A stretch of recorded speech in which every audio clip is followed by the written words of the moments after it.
White men are great at creating laws for everyone except for themselves. White men are great at creating laws for everyone except for themselves, right?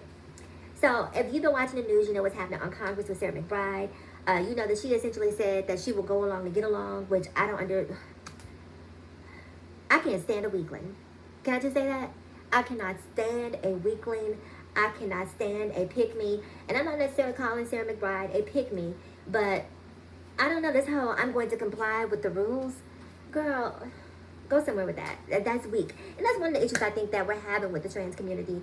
Like, even post-election, I hear a lot of trans people saying, I'm worried about my future. I'm so concerned. I'm so concerned.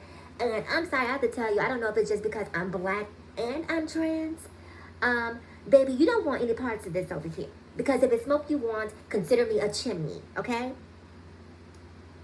If it's smoke you want, it is smoke you will get. So this whole thing about Donald Trump winning the election, yes, I wish Kamala would have won. Would have won. But she didn't. But it's not like because she did not win that all of a sudden, you know, I'm going to turn into this punk. I'm going to turn into this weakling who cannot stand up for herself and who cannot defend herself. That just doesn't exist within me. That doesn't exist within me. And I'm so sick of the trans community as a whole, you know, just sitting by and just, you know, trying to have this whole passive thing about, like, I don't know what my future holds. The future holds whatever you choose for it to hold. Fight back. And so I was thinking the other day, right, when I was just saying that white men are great at creating laws for everyone except for themselves, you guys know that we see a mass pew-pewing around this country almost every day at this point, like clockwork. At a nightclub, at a school, at a grocery store, at a church, in traffic. Pew to the pew to the pew, pew, pew. Here pew, there pew, everywhere pew, pew. It doesn't stop, right? And I was thinking to myself, because I've heard this talking point a lot from people on the left, myself included. Like, Republicans always talk about how they want to protect women and protect girls and protect children, but they do absolutely nothing about mass shootings. They do nothing about school pew-pewings. And I was saying to myself, maybe they are. Maybe they're actually doing something about mass pew-pewings, and I just haven't understood the psychology of what they're doing. Because what they're doing to curtail mass pew-pewings is giving white men what they want, right? Pacifying white men, placating white men, because if we give them what they want, then they'll have less to be upset about, and therefore there'll be less pew-pewings, right? They're not pew-pewing synagogues anymore because Christian nationalism is the thing, right? They're not pew-pewing LGBTQIA plus nightclubs because we've now taken away all of their rights. They're not putting bombs in abortion clinics because we've taken away women's right to bodily autonomy. They don't have to do it anymore because we've taken all of those things away, and we've relegated all of these people to second-class citizenship. And as a byproduct of doing so, white men are now happy and elated and understand that they are superior and they run the country, and there's no need to pew-pew any in mass, at least anymore. Yes, we will have an outlier here and an outlier there that we may need to, you know, find a tree and a noose for. But overall, we don't have to worry about mass pew-pewers because we've done the work legislatively. We've pew-pewed them legislatively, okay? And people don't see it. And then you'll see the numbers maybe go down because white men are happy again. Make white men happy again. Make white men superior again. This is where we are politically. But for me, I've come too far to ever look back. In the words of Kamala, we're not going back. At least I'm not. I'm not. I want to say this to trans people, right? Because I'm not going to make this video too long. If you are a trans person and quality of life, if you're a woman too, if you're just anyone, and quality of life is important to you, create a plan. The first step in your plan is to become educated, right? And I don't necessarily mean you have to go to college, because I know a lot of people are intimidated by the debt associated with going to college, but you can go to trade school. There's places like Coursera. There are online certificates that you can take. Learn a skill, a marketable one. Learn how to do Excel. Learn how to do PowerPoint presentations. Learn something. Put a skill in your tool belt, in your arsenal, that will allow you to explore opportunities employment-wise that you haven't had a chance to explore currently. And I'm going to tell you why. As a black trans woman who works in corporate America, in technology, right? I work in technology. I've never had an issue with what bathroom I use. I've never had an issue with inclusivity.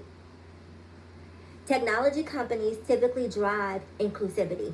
They create groups for minorities. So there's like, if you, let's say you worked at Google, they'll have black at Google. They'll have LGBTQ at Google. They'll have, Hispanics at Google, Native Americans at Google, Asians at Google. They will make sure that you understand that your representation within that particular entity is made to see of importance. A lot of these technology companies are the only ones who observe like MLK Day, right?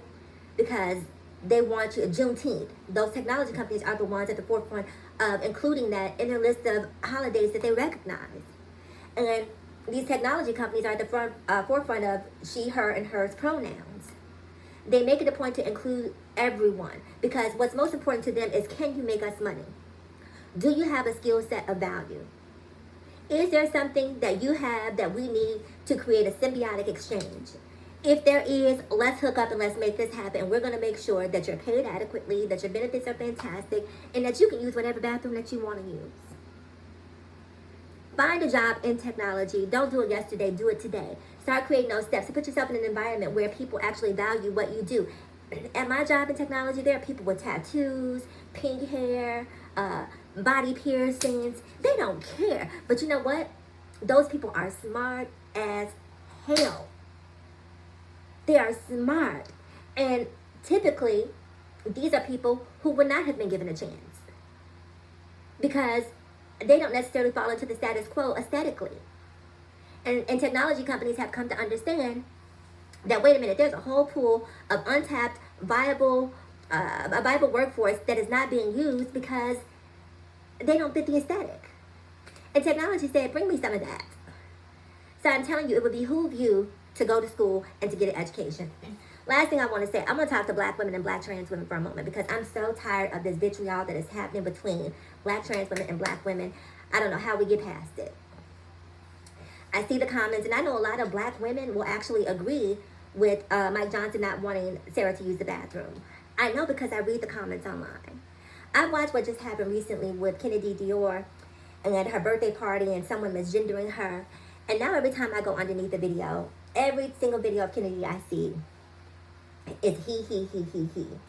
He this, he think he this, he think he that, he think he that. Just making an intentional effort to dehumanize Kennedy, to defeminize Kennedy for sure.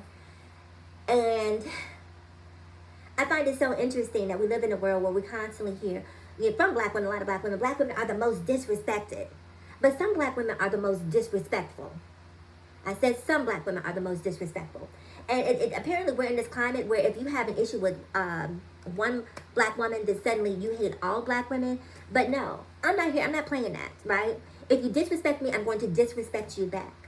If you have a problem with Kennedy, you can call Kennedy whatever you want to call her. But I'm just saying, be conscious when someone is disrespecting you and understand, don't sit here and act like you have clean hands, like you don't perpetrate disrespect. When the disrespect comes towards you, when you bump into a Karen, and a Karen is letting you know that your humanity is not as important as hers.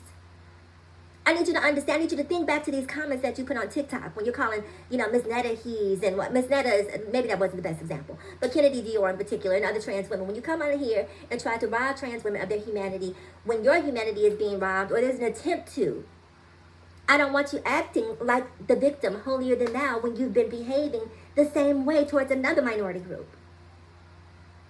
I'm at the point where, listen, if you don't want to call she, if you don't want to call someone her, you can simply call a person by their name.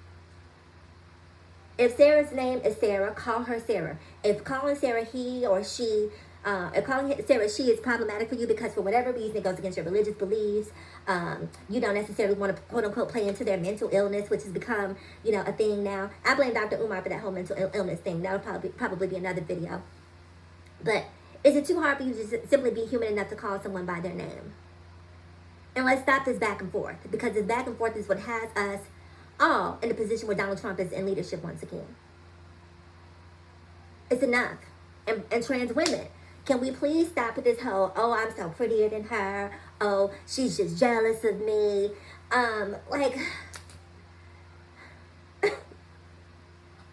grow up. Grow up. If you want to be a woman, if you want to be respected as a woman, if you want to be treated as a woman, quit behaving like anything but a woman. Stop it. I'm tired of seeing these videos of trans women going back and forth with cis women. Cis women are our biggest allies. If you've never seen it, right, there's a video. I want to say her name was Devana. I can't think of her name. And excuse me for not being able to remember it. But if you Google trans woman assaulted in Dallas, Texas, I'm sure you'll find the video. There is a video of a trans woman, right, and she gets into a car accident in the hood, right? In the hood. And you know, there are different accounts of what happened. Some people say, you know, she got out and she was lippy, whatever. But in any case, there's also an account of someone being paid to go up and assault her once they realized that she was trans. And so you see this group of dudes just pummeling this trans woman. I mean, she did not stand a chance. She is being pummeled to the brink of death. And you know who went and stepped in? Black women. Black women went in, pushed these men away, grabbed the black trans woman, and carried her to safety. Now, some of them may have been a problem in the beginning, but at least they had the presence of mind at some point to say, stop, this is enough, this is too much. Watch the video, Google it. It made the news. The girl who was being beaten wound up, you know, deceased a year or two later. But in that moment, you understand that we need black women. We need women. We need cis women. There is no need for us as trans women to have this adversarial relationship with cis women. Cis women need us to help to push forward their bodily autonomy rights. We need to be behind them, supporting them, and making sure that their rights are restored. I don't know how we get back to a place of civility. I hope that we can, but social media has really done a number on us. Social media has us really believing that everyone is out to get us. Everyone is, you know, out to make us inferior. And we're fighting the wrong people. We're fighting the wrong people. All the while, white men are pulling the puppet strings. Trans women fight cis women. Cis women fight trans women. No one is in the bathroom. You know, you can't tell me that you're concerned about protecting women and children, women and girls, when you elect someone like Donald Trump for president. When you select Matt Gaetz as your attorney general, even though he has since, dropped out. You know what he had done before you even elected him. Comment below. I'm curious to know what you guys have to think. I have to get dressed to go see Wicked. I will see you guys in the next video. But can we just please stop the fighting? Bye.